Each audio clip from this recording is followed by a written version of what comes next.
Hello everyone, this is your captain speaking and welcome to my first scripted video. Today we'll be talking about chess symbolism and what it really means to associate a chess piece with your favorite character or even yourself.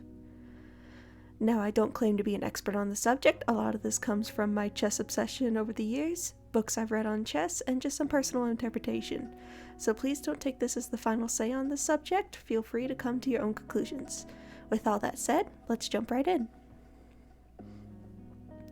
Now, obviously, we've been told that white represents good and black represents evil at some point in our lives. When it comes to the chess itself, this is only partly true.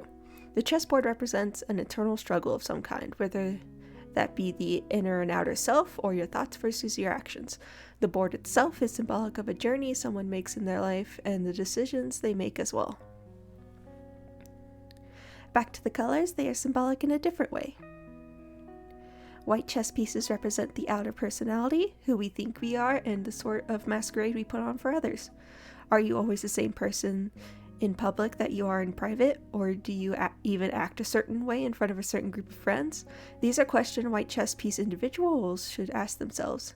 Now for the black pieces, these represent our inner self, our inner intelligence, the inner beast within us all.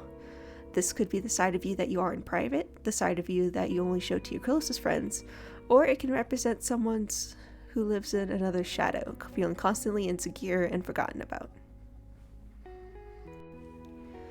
Now, I'm sure everyone knows the chess pieces at this point, but I thought I'd list them here just for clarity's sake. This is the order I will be talking about the pieces as well: king, queen, rooks, knights, bishops, and pawns. The key word for kings is traditional. Characters or people who are king pieces might feel as if they're stuck by tradition, or maybe they're a little bit old-fashioned and feel a bit lost in the modern world. Either way, they're stuck for some reason or another and don't know how to make it out on their own.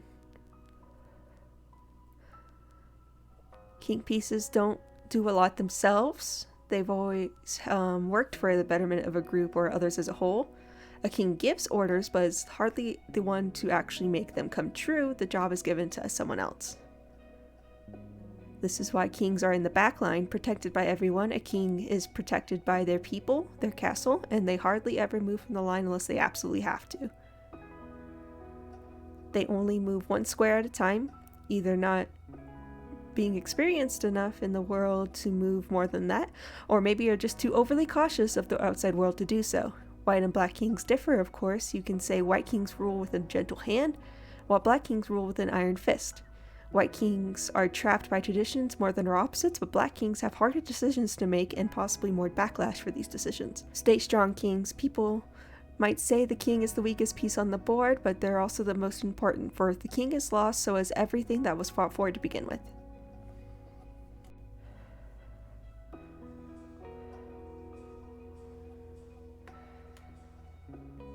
The keyword for queens is presence. Characters or people who are queen pieces have a powerful presence about them. They're in charge, they're likely a leader of some sort, or are powerful in some way. The queen is the most powerful piece on the board, and a real queen has a lot of responsibility and sometimes has more power than the king. The queen can move into any position on the chessboard, just like how a queen can move into any conversation or position she sees fit. Her power and status make it so that she can even get into more difficult places. The queen can move in any direction with as many squares as she wants. The only thing she can't do is jump over other pieces like the knight can, for example. She has to stay in the spotlight. She can't avoid obstacles that come her way, and she has to face them head on. Between white and black, there are only subtle differences. A queen that supports their king with a firm hand, or a bloody one. A queen that is equal to their king or overshadowed by them.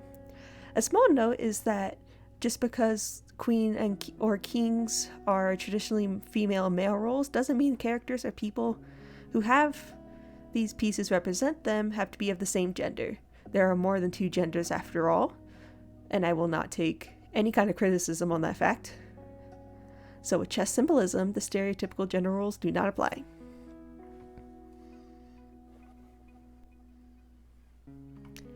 The keyword for rooks is reflection. The characters or people who are rook pieces are great at self-reflection. The chessboard can represent the inner and outer self, and the rook pieces can move easily between the borders of the board and the inner part of the board, so they can move between the inner and outer self fluently.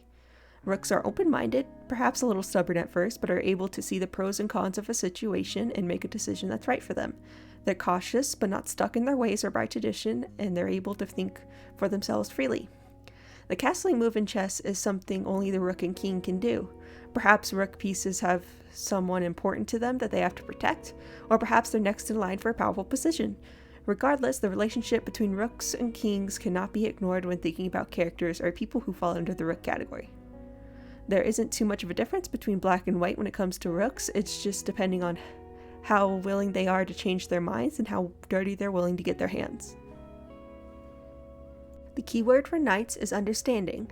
Characters or people who are knight pieces are normally a people person. They are easily able to communicate with others or have a deep understanding of other people or their emotional states.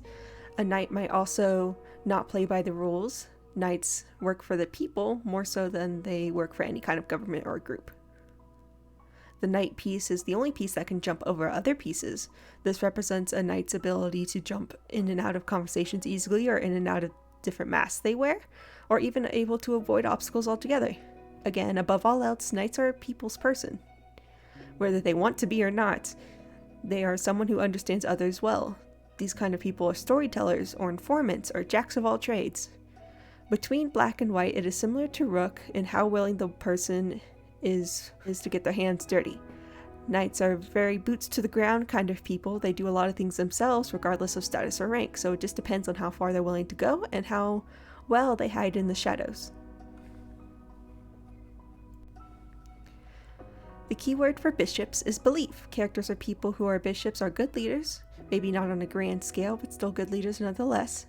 They believe in something, anything, a motto, a mantra, a way of life, and they stick by this. It's a part of them. Like, you can't picture this belief in the other person separately. For example, someone who believes wholeheartedly in the survival of the fittest can be a bishop, because that's their belief system and they stick to it through thick and thin.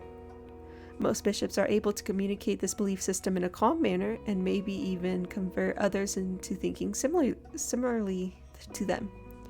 This doesn't have to be in a sinister way, it could simply be changing someone's opinion after presenting them with the facts of a situation. Bishops are also able to lead others that think similarly to them. The more dominant friend in a friend group, the one that normally makes the decisions, this is another example of a bishop-like character. Movement-wise, bishops never leave their belief system, the diagonal squares. They're the only piece on the board bound to colored squares. This ties back to what I said earlier, where it's hard to picture the belief and the bishop separate from one another. It is a part of who they are and will continue to be a part of who they will become. White and black bishops are too different, it's just how they convey their beliefs and what beliefs they have that are changed.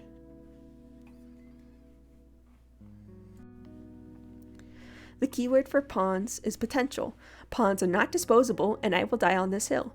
Pawns are all about potential and reaching said potential throughout the match. Should they reach the other side of the board, a pawn can literally become the most powerful piece on the board. So I don't want to hear any nonsense about you're a pawn in their game. No, you're a pawn in your own game. You can improve, you have the potential, and you can fight. Now on a more serious note, pawns can work well in groups or by themselves. Pawns can back each other up, team up to take down a powerful piece, or be a lone wolf slowly making their way across the board. It depends on how they use the potential that they have. Pawns can easily be a missed opportunity, a mischanced, and wasted potential. So characters or people who are pawn pieces should do whatever it takes to reach their full potential. In regards to their movement, aside from the obvious boon they get when they reach the other side of the board, the pawn's movement is about a journey. Since they can only move one step at a time, moving forward and unafraid of what is to come is their biggest. In regards to their movement, aside from the obvious boon they get when they reach the other side of the board, a pawn's movement is a journey. Since they can only move one step at a time, moving forward unafraid of what is to come, it represents a long and taxing journey. Maybe this person or character has been through a lot, has lost everything, but they pick themselves up regardless. A lot of protagonists can be seen as pawns, for they are always having space to grow in the narrative. I touched on the colors a bit already, with either working well in groups or being a lone wolf. Black pawns are always going to be in someone else's shadow, working desperately to either stay in that shadow or get out of that shadow. They might be a little hardened, rougher around the edges, and maybe they don't work well with people as a result. White pieces, on the other hand, might be the bullied character, the one that knows they can do better but others keep pushing them down. In both these cases, all the character or person needs to do is rise to the occasion. You'll make it through it, I promise. In case people need a practical example, here's an analysis I did on myself and my lore. I believe that I, 8 knights, am a white knight when it comes to chess symbolism. People find it easy to approach me, giving into that people person's aspect. I am easily able to obtain the information I need, whether through contacts or by myself. Not easily swayed by orders, I do what I think is right. The commander sometimes hates me for it, but he comes around eventually. I hope. Boots to the ground, I always do a lot of work myself instead of leaving it for others, despite my status as a captain, and also my status as a wounded veteran. I rely heavily on who I present myself to be, and I don't really like it when people see my inner struggles. I'll admit it. But all this together makes me a white knight. I'm currently taking suggestions for characters to be in a future chess symbolism video. Please feel free to leave comments on this YouTube video or contact me via Twitter at 8knightsvt. That's the number 8, knights as in the chess piece, VT. Thank you so much for watching if you made it this far into the video. I'm known as the chess nerd among my colleagues, and I've been wanting to make a video like this for literally years, so I hope you all enjoyed it, and we'll look forward to the next installment. Alright, new recruits. Dismissed.